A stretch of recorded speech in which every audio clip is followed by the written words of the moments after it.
I'm T.Feldman. I'm here with A.Tzikas from Greece, and we're talking about a consensus document on definitions for outcomes in left atrial appendage occlusion. This is just published today at EuroPCR 2016.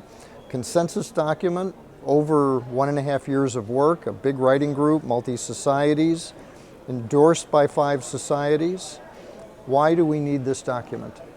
The main reason we needed this document is to have a standardized way to calculate and report results for clinical studies related to left atrial appendage closure. We have some tools already, like the VARC paper, but this didn't really cover all the needs that we had that were related to another procedure like left atrial appendage occlusion. So in order to speak a common language, we needed to decide about which boards we're going to use. So this is a lot of work that your writing group did. What are the highlights, the main points that came from all of this effort?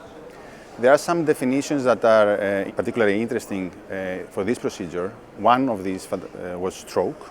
So we involved some key neurologists that worked in previous studies on NOACs or anticoagulation to help us on that.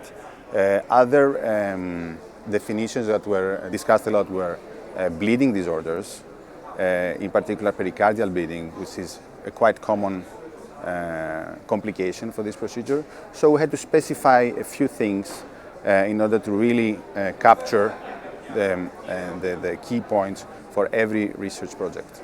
So one of the challenges in defining stroke is the difference between the acute procedure-related strokes and then trying to differentiate whether follow-up stroke is related to thromboembolism or the many other causes of stroke that you see in this typically elderly population. Are the stroke definitions straightforward or complicated, or how does this document help us? Here we follow the neurologists, and which are getting away from TIAs at the moment. We concentrate on stroke in particular, and some imaging is involved. So this is a change now in the way we define stroke for clinical trials, and we implemented that in these definitions. So more than a bedside exam, imaging is really critical. Yes. And you know, we see many of these consensus documents. What is the impact of this document on practice or trials, or you know, why do we value these efforts? Yeah, we believe that this document will help people to compare this new technology to the standard practice and have some meaningful results, and also compare devices, device to device. It's basically a tool to do research for the moment. So no immediate impact on clinical practice? No, not immediate impact, although we really need some studies. So in a sense, it will have an impact in the near future. But we didn't concentrate so much on the indications for LAA closure, which is a big thing and a big discussion now worldwide.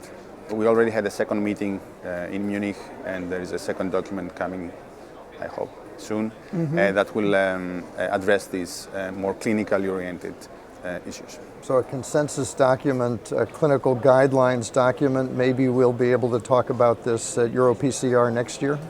That would be the ideal scenario. Great. Thank you very much. You're welcome.